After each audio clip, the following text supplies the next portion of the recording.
इसी में मेरी तरफ से आप सबको सलाम। एक बार फिर आपकी खिदमत में हाजिर है। मेरा नाम है अफजल सोहतरा और मैं आज फिर आपकी खिदमत में हाजिर हूँ खुदा का जिंदगी बख्श पाक कलाम लेकर। आज हमने जिस बात पर बात करनी है, हमारा टॉपिक है मज़हब आलम एंड मसीही नजात। नजात उर्दू ज़बान का एक लफ्ज है जिसका मतलब है रिहाई, आज़ादी। और मज़हब आलम जो है इसका मतलब है दुनिया का हर कौम, हर फिरका, हर मजहब।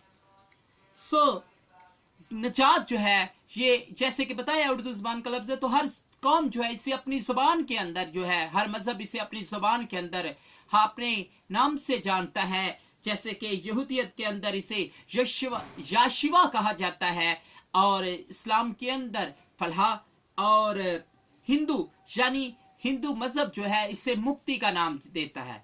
और इसको पाने के हर ज़ीरो इंसान चाहता है कि उसे नजात मिले, रहाई मिले, मुक्ति मिले, फलाह मिले। तो हर शख्स जो है अपने अपनी शरीयत के मुताबिक, जो उसका मजहबी शरीयत होती है उसके मुताबिक वो रास्ते जो शरीयत बताती है और उस पर चलने की कोशिश करता है। तो जैसे कि अहले यहूदी जो है उनका मानना है कि अगर आप निजात पाना चाहते हैं तो अपने पूरे दिल से, ईमान से खुदावंद पर भरोसा रखें। दूसरा उनका जो तरीका है कि अगर आप नजात पाना चाहते हैं, 4 तरीके से जो यहूदी कहते हैं हम नजात पा सकते हैं। दूसरा तरीका जो है वो इखलाकी शरीयत पर अमल करना है। तीसरा तरीका जो है उनका है कि आप गुनाहों से माफी मांगे तो आप नजात पाएंगे। और उनका चौथा तरीका है कुर्बानी, कि आप जब खुदावंद के हुजूर कुर्बानी देते हैं तो आप यशवा पाते हैं, यानी आजादी पाते हैं, मुक्ति पाते हैं, निजात पाते हैं। इसी तरह हिंदू मजहब जो है वो भी, उसके अंदर भी 3 मार्ग है जिसके जरिए से वो समझते हैं कि हम नजात पा सकते हैं। पहला मार्ग जो है वो कर्मा मार्ग है। कर्मा मार्ग का मतलब है कुर्बानी और अमल करना, यानी जो आप उनकी मजहबी बुक्स के अंदर लिखा हुआ है किस लिहाज से कहां कहां उन्होंने कौन कौन सी कुर्बानियां देनी है, जो कौन कौन से चढ़ावे चढ़ाने हैं। जब वो इन बातों पर अमल करते हैं और चढ़ावे चढ़ाते हैं, कुर्बानियां देते हैं, तो एक मार्ग है उनका, एक तरीका है नजात हासिल करने का। दूसरा उनका तरीका है जरा मार्ग। अब जरा मार्ग जो है इसका मतलब है भगवान के बारे में, ईश्वर के बारे में जानना, ईश्वर के बारे में ध्यान लगाना, उसका इल्म हासिल करना। और इस इल्म को हासिल करने के लिए जो तरीकेकार है उसके अंदर 4 तरीकेकार है। एक ब्रह्मचार्य मार्ग, गृहस्थ मार्ग, और जो है वो साधु मार्ग जो है वो बताए जाते हैं कि 3 तरीकों से आप नजात हासिल कर सकते हैं। और इन तीनों तरीकों के जो तरीकेकार है वो अगर हम उनका नतीजा देखें तो अपनी जान को दुख देना है। वो किस तरह? आग पर चलना, कुलों पर चलना, समंदर पानी के अंदर महीनों महीनों खड़े रहकर तपस्या करना, और वीराने में चले जाना, जंगलों में चले जाना, पहाड़ों में चले जाना। अगर आप ये करते हैं, वीरानों में जाकर भगवान की भक्ति करते हैं, जंगलों में चले जाते हैं, पानी में खड़े होकर, आग के कोलों पर चलकर अगर आप भगवान की भक्ति करते हैं, उससे प्रार्थना करते हैं, तो आप निजात पाते हैं। उनका जो तीसरा मार्ग है वो है भक्ति मार्ग।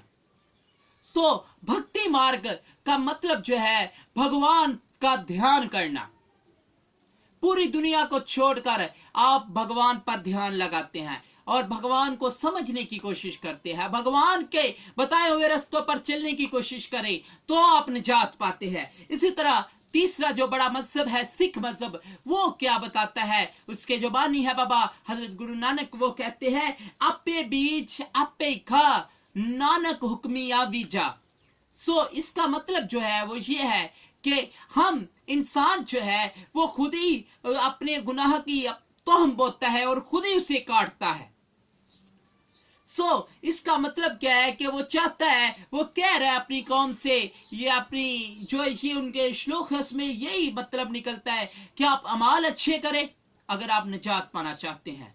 इसी तरह बुद्ध मजहब जो है उसके जो बानी है महात्मा गौतम बुद्ध जो है वो एक बार अपने हमारियों को, अपने शागिर्दों को इकट्ठा करके कहती है, मेरी मानने वालों सुन लो, तुम्हें नजात दे सकता है तो सिर्फ भगवान दे सकता है, ईश्वर दे सकता है, वो भी तब जब तुम्हारे अमाल अच्छे होंगे।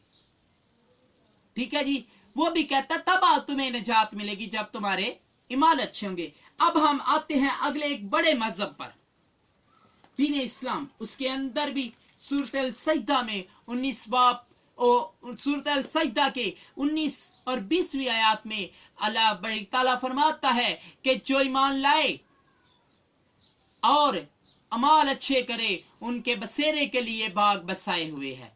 यानी जो ईमान अच्छे करता है, ईमान लाता है, उसको निजात जो है फलाह हासिल होगी।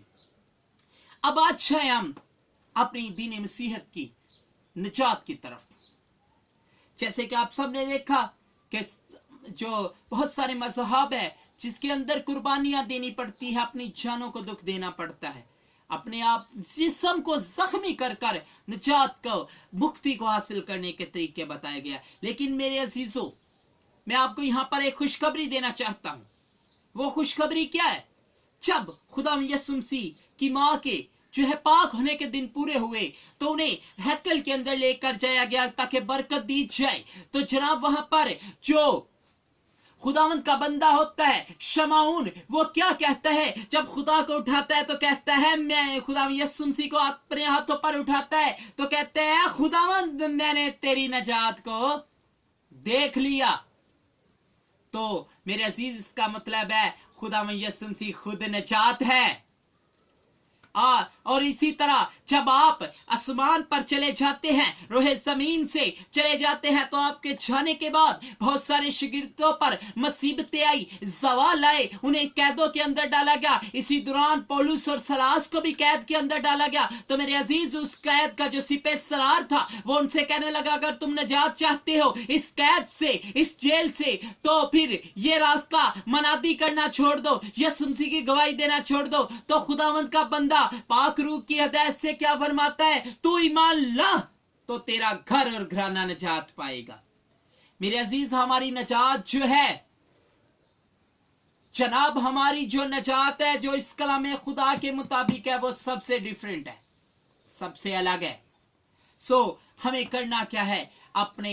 हमने ईमान लाना है। जितने भी हमने मज़ाहब देखे, वो इंसान जो मजहब देखे हमने, इंसान खुद के लिए मेहनत कर रहा है, न खुद की निजात के लिए। अगर वो जंगलों में चला जाता है, वीरानों में चला जाता है, तो क्या होता है? उसका अकेले की निजात होती है। लेकिन मेरा आका कह रहा है, अगर तुम ईमान लाओ तो तुम्हारा घर और घराना निजात पाएगा।